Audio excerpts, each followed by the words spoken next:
Lucky enough to be joined now by Dieter Kurtenbach. He is a sports columnist for the San Jose Mercury News. Dieter, thanks so much for being with us. A big news day in the NFL with some breaking news over the last couple of hours. The NFL issuing a memo to the league and its teams basically outlining how the COVID protocols are going to change for next season. Can you start by kind of fleshing this out a little bit further? What are they essentially saying here? Well, they're doing what they couldn't do last year, which is putting some penalties on teams that don't have highly vaccinated players. There's no vaccine during last season. So we saw multiple times throughout the campaign, teams moving games to Monday night, Tuesday night. I think there was a Wednesday afternoon football game at one point with the Ravens. They don't want to do that again. And especially when you're now dealing with COVID, which is arguably a preventable disease at this juncture beyond social distancing and all the things that we did for a year. Now there's a vaccine. You don't have to get it. The NFL's not testing folks that are vaccinated or vaccinated inside of NFL locker rooms. So they're trying to get everybody to take the shot that hasn't. Obviously, there are some very outspoken players in the NFL regarding not taking the shot. Same thing on the other end.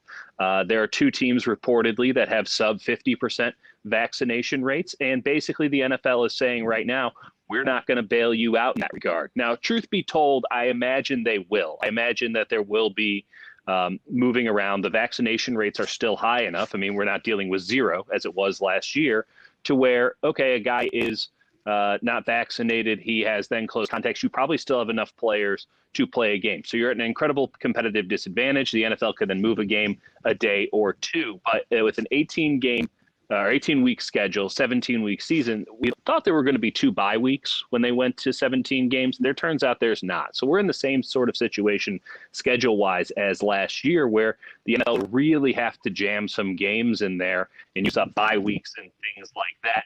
They don't want to do that. They don't want to push it the way they had to push it. It was a health risk, if nothing else.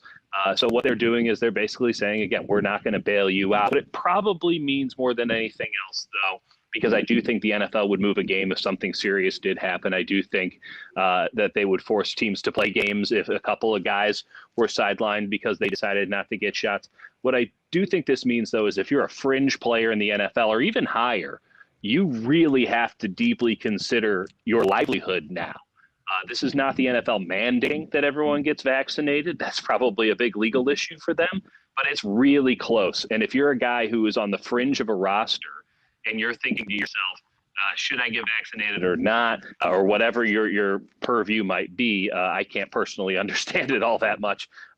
This is a great tiebreaker so that you lose out at the end of training camp, because if it's close between you and somebody else, or you and a couple other guys, do you think NFL coaches who are so risk adverse, who don't want to put the team in jeopardy whatsoever, are going to go with the guy who won't force the team to be in a precarious situation at the end of the year because they're vaccinated, or the guy who decided that that's not for him and puts the team and the schedule and perhaps puts a loss on the schedule?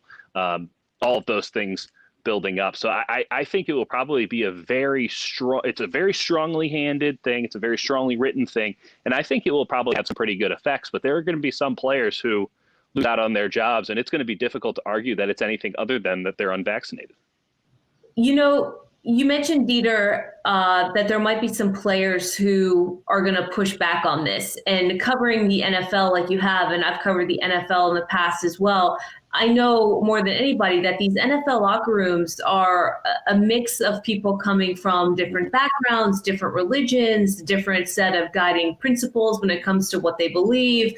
You know, how ethical is this? You mentioned that the NFL is not legally able to say you must get vaccinated to play, but, you know, they're really drawing a line in the sand saying if you don't, there are going to be significant consequences here. Well, and the consequences then fall on the teams, right? So the NFL has done a very good job of basically mandating something without having to personally enforce it, which is probably the best form of mandating things out.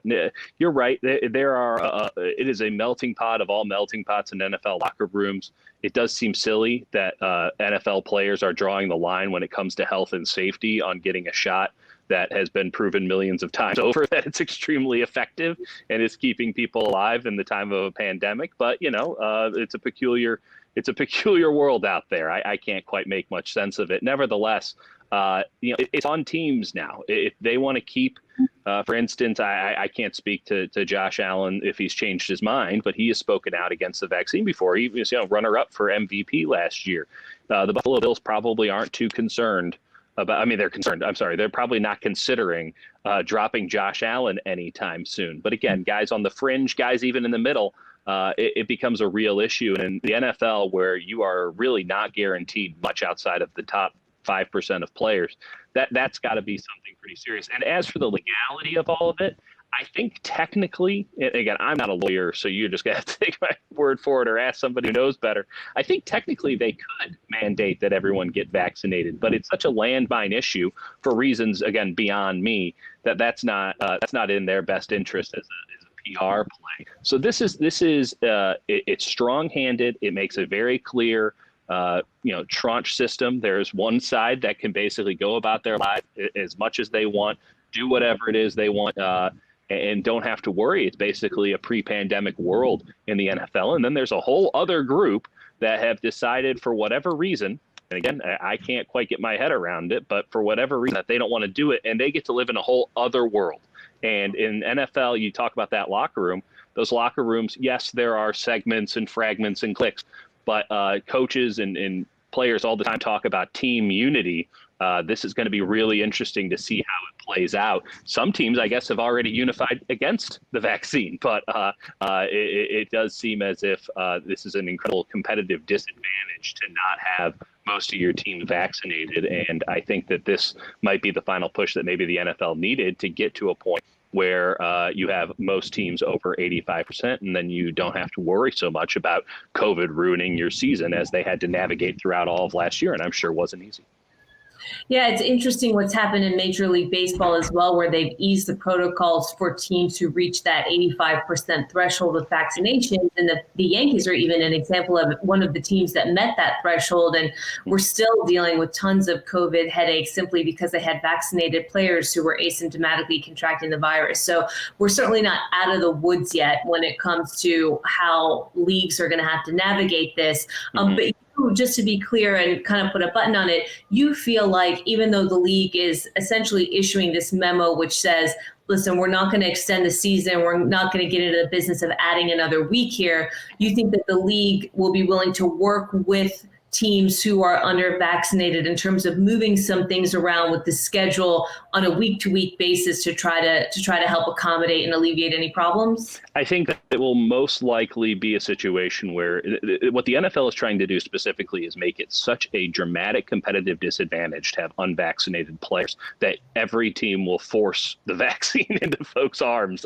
They can't fully do that one. That one I can say is probably beyond the grounds of legality, but they want to make it so cumbersome to be unvaccinated in the NFL that no team player would deeply consider it whatsoever. And so, I think that's what they're doing. I think that every single step that they've taken, there have been multiple here over the last couple of months, has made it exceptionally clear that there are the haves and the have-nots. And if you have, you're going to be in a good situation. You're going to be able to play football. And the have-nots, that's different. Now, listen, the world is changing rapidly, as it always has. And with this, the Delta variant was not even on our radar 3 months ago, and now is the dominant strain in the United States. No one's to say what will or will not happen moving forward. I do think that the NFL doesn't want to be put in a position where it has to make, changes to the schedule. But I think push comes to shove, it might, if the circumstances somewhat warrant it. I think that more likely out of all of this is that basically it will tell teams, even if they are significantly undermanned,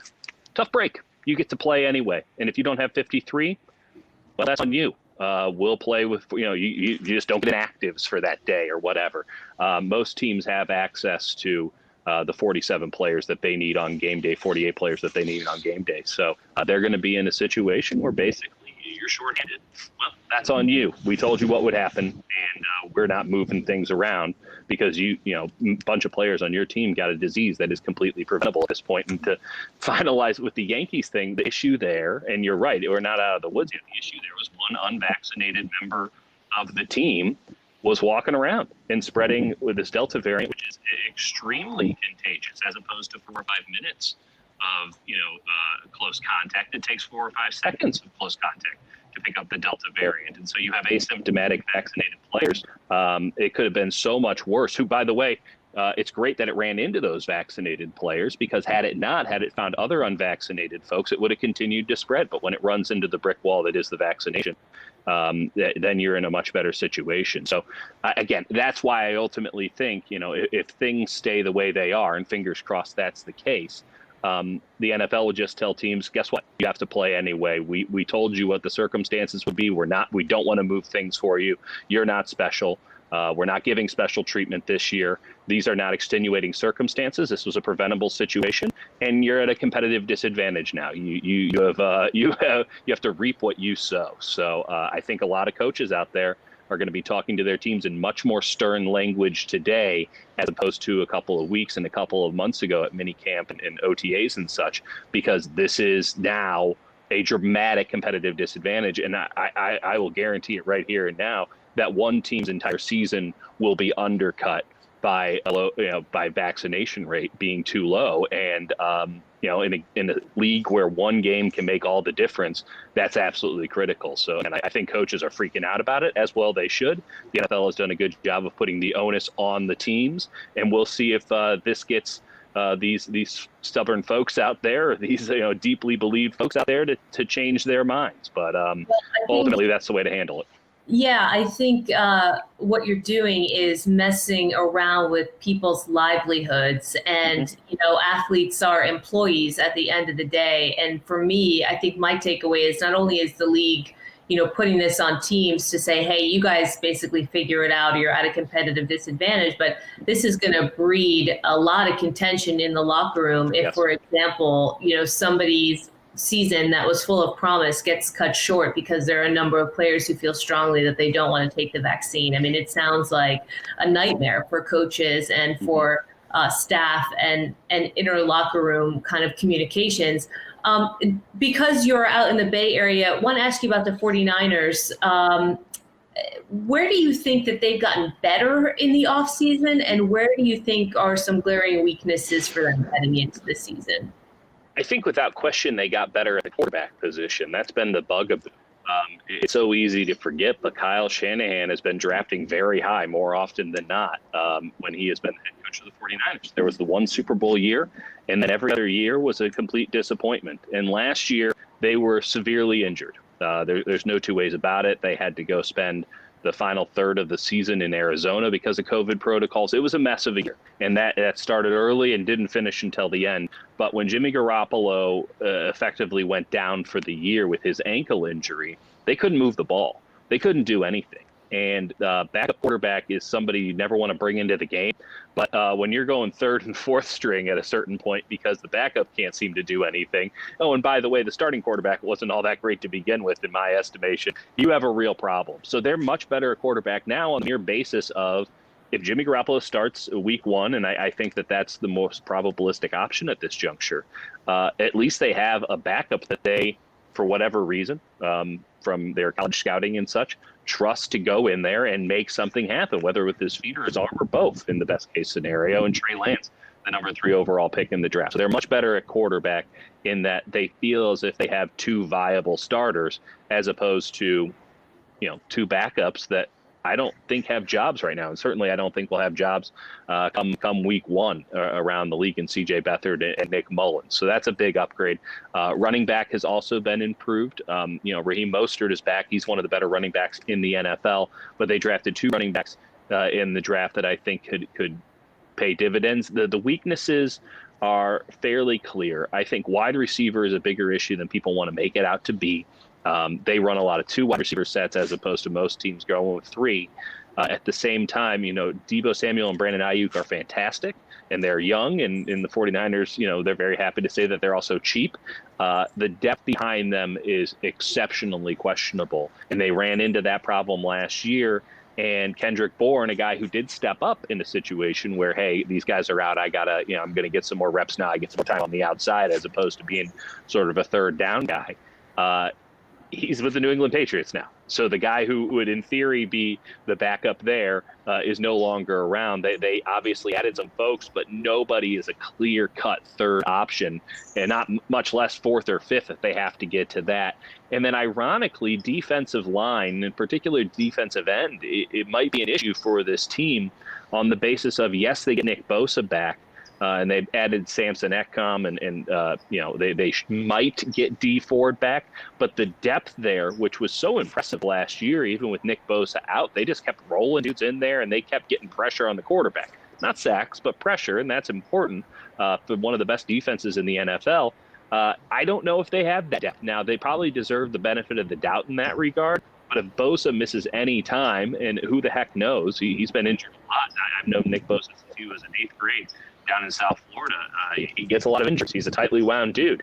If he misses time, the 49ers might have an issue at defensive end. We will see if that's the case. This is a good team. They have a really solid roster. I don't know if they've made market improvements year over year, but getting a lot of guys back, making some additions in some places. They are up against the salary cap, so it was always going to be tough to augment in every place they wanted to be. It should be a good team if they're able to kind of get their heads on straight, and they have a quarterback who can actually move the ball down the field. How many games do you expect them to win? Yeah, so the Vegas over-under that's sort of locked in right now is 10.5. It's also very difficult to remember that there are 17 games, so all of the sort of the 16-game math problems that I've had in my head my entire life are now completely ruined. A 10-win team probably doesn't make the playoffs in the NFC. It's so difficult. I have a hard time figuring out if Trey Lance is going to come in and when he might come in, and then what the heck he's going to be. Training camp is going to be so informative as to sort of this prediction. As of right now, I do think that this is one of the top 5 rosters head to toe in the NFL, and if Garoppolo comes in and plays like he's a man who wants a starting job somewhere next year, won't be in San Francisco, but a starting job somewhere next year, the Niners have a chance of getting over that 10.5 plateau. I would say it's most probable at this point that they're over as opposed to under. I need to see how the quarterbacks look. I would say 11 is a safe number, 12 if they're feeling saucy. The NFC West is just so tough. You get 6 games against 3 of the toughest teams in the conference. If they were playing in the NFC North, I'd say 13 or 14, but they don't. They get to play in a tougher conference. I like what the Cardinals have done. I think Kyler Murray's the dude. I will never bet against Russell Wilson, and the Rams are probably the favorites in the NFC if you ask me right now. So the Niners are going to be there. I think that it comes down to weeks 16 and 17. Or, I'm sorry, 17 and 18. Shows how much I've paid attention. Comes down to week 17 and 18, and it goes right down to the wire, and it's going to be interesting. But I would say most likely that the Niners are a playoff team, and that to me means 11, 12 wins. Yeah, I was going to ask you about the division because it is just stacked. I mean, what a tall task to play in that division. When you look at the competition, and you just kind of noted some of the key players and why you like some of the other teams in the division, but where do you think the Niners stack up within the division? I mean, I think they're pretty clearly the second best team, and I think that they're closer to number 1 than they are to number 3. At the same time, I do think that the guys at the bottom of the division, at least as it's currently structured in my mind, Seattle and Arizona, the Bird teams, those teams have, well, maybe not Seattle, but Arizona, I think, has gotten pretty significantly better. And I really liked what their defense did late in the year. I think that they found an identity on that side of the ball, and I think that they can put up points in bunches. I think a lot of folks out there are expecting the demise of Cliff Kingsbury at the end of this season or even during this season. And while I don't necessarily think Cliff Kingsbury is all that excellent of a coach, I think that there's too much offensive firepower for that team to completely soil the bed, if you will. I think that that's a team that's going to be pushing for above 500 this season, and I think Kyler Murray is a bona fide MVP candidate when it's all said and done. And again, as for Seattle, I can't point to anything and say, oh, yeah, this is why they're going to be really good, other than they have Russell Wilson.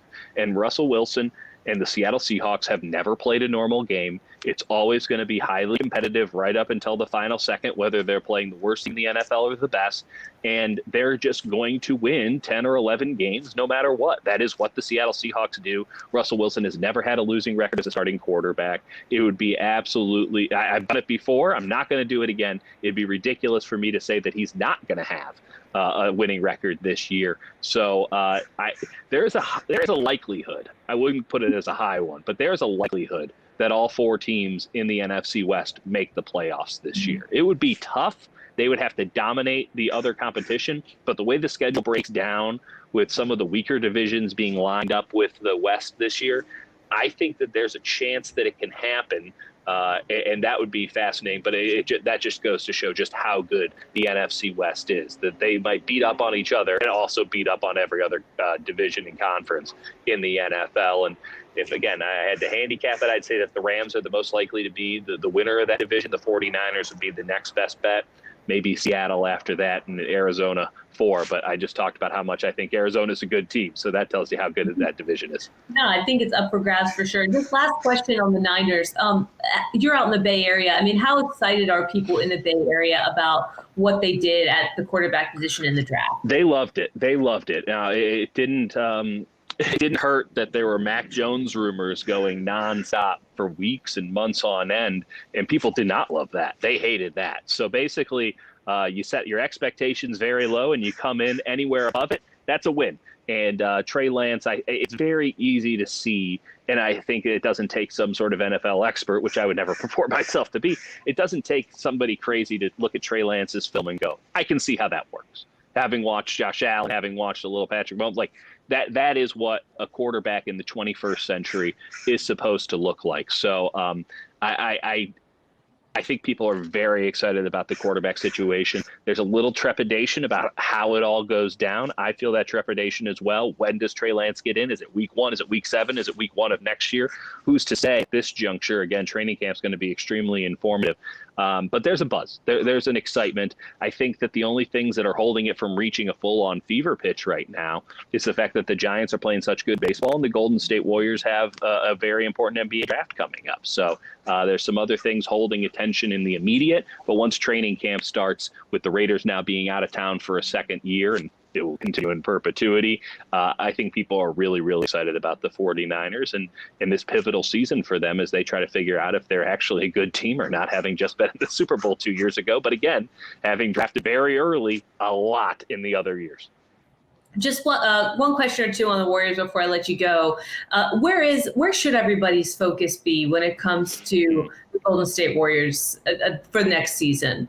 Well, if I'm trying to direct their focus into the manner in which they will actually act, I would say that they need to look at guys who can help contribute right now via the NBA draft. And I would say that it would have to be in the NBA draft. I have a tremendous skepticism, as do the people I talk to who I trust have a tremendous skepticism, that Golden State will be able to pull off any trade here with either of these draft picks before the draft actually goes. Everyone knows that the Warriors want that, and that means it's going to be even more difficult for the Warriors to get it unless they want to take a haircut, which they clearly do not want to do, as they shouldn't want to do. Again, I think that they're probably targeting more ready-made options. They're looking for guys who can help Steph Curry, Draymond Green, and Klay Thompson right now. I don't know how many 19, 20, 21, I guess there's some guys who are up to 24-year-old. I don't know how many guys coming directly into the league can be pegged as one of those guys, but the Warriors are going to try to peg them. And then they have another pick, 7 and 14. They might do it on both. I think that they're going to do it at least on one. And so we're talking guys like Davion Mitchell out of Baylor, Corey Kispert out of Gonzaga, the older guys, the more established guys, and guys that they feel have a very high floor. And it's understandable. I just don't know if that's necessarily the best way to go about it. What I would do personally, to editorialize a bit, is think to myself, if I'm the Warriors, you're already in a good situation. I saw the Vegas odds before the Bucks won the title, day before the Bucks won the title. Warriors had better odds to win the title than the Bucks next year. And that's not because of betting action. The lines hadn't even been posted yet. That's a bookmaker putting that out. So the Warriors are in a really good situation already, at least from the outside perspective, to contend for a title next year in a Western Conference that I think is inarguably not as difficult as people make it out to be. There's a lot of sort of false giants in the Western Conference, perhaps including the Warriors, but we will find out next year. And so if the Warriors are doing it right, and they like to think that they do things right, they should never be drafting this high again, period, full stop. They should never be drafting 7, much less 14. And if that's the case, then they need to maximize the value of these picks because they're never going to be back up there again. And maximizing the value of the picks means that you got to take on a little bit of risk. You have to swing for the fences here, and you might strike out. That's okay because, listen, you got to go and get a guy who can take the reins from Curry, Thompson. I was going to say Durant. He's well gone. And Draymond Green. You have to take the reins from those guys. And right now, James Wiseman doesn't look like that guy. I can tell you that Andrew Wiggins isn't that guy. You need to get a bona fide superstar from this draft. And the trick is, it's probably not going to be a guy who can immediately contribute. He's not going to be an immediate impact player if you're drafting at 7 and 14. So that's the way I would go. I've heard now in the last couple of days that that's a possibility, especially at 14. If some guy falls there, they'll go for upside. But I think that they're going for the high floor at number 7. And so that kind of circles anybody over the age of 20. It's probably the best way to look at it. Which teams do you feel are overrated in the Western Conference? Well, I just don't think that Denver has the dudes to actually win a title. I think that's, when you have a center that can't play defense, a backcourt that, yes, they can shoot, but they don't seem to get into their sets. They don't have a mid-range star. Michael Porter Jr. is as much a liability as he is an asset, even though I think he's a brilliant offensive player. You're dealing with a team that's fundamentally flawed and it will not get better. It's a very good team. It can win 50 games every year, but it's not a team that can win a title. It doesn't have the 3 things that you need: an operator to get everybody into their sets, every offensive possession, no matter what, a defensive identity. That team has no defensive identity whatsoever, much less the necessary communication and anchor to have that defensive identity. And then the third thing you need is a mid-range superstar. And Jamal Murray is purported as one of these guys. We don't know when he will come back next year. He's purported as one of these guys. He's not. The bubble was fake, and I just think that that's been proven over the last year. Will be proven even more moving forward. So Denver's one of those teams. Utah's one of those teams. I think the Lakers are one of those teams. I don't think the Lakers have the firepower whatsoever. Anthony Davis's injury history, it precedes him. I don't think he's just going to suddenly show up healthy. LeBron's now a year older. He's a year bit more removed from that hyper-aggressive play that he would turn on when he needed to. They're not going to. I don't see the circumstance where they get these big-name guys that everyone wants them to talk about. I mean, fantasy land that is the NBA offseason has gotten really crazy. I mean, beyond the pale crazy, well outside the realm of normality. And then you deal with the LA Clippers. Okay, that's a very good team, and we'll see what happens on the fringe of their roster, but I don't know when Kawhi Leonard's going to come back. And I don't know if he's going to be 100% when he does come back because it's Kawhi Leonard and his injury history precedes him. And now you have Paul George carrying the weight for an entire season. Much like, can he? 1, will he play all the games? And 2, if he does play, is he the kind of guy who can take a team over the top and be a true alpha? I just think that the Western Conference is, again, a lot weaker than people make it out to be because of legitimately decades being significantly better. I'm not saying that the East is markedly better. I'm just saying that people need to lower their belief of what the Western Conference is.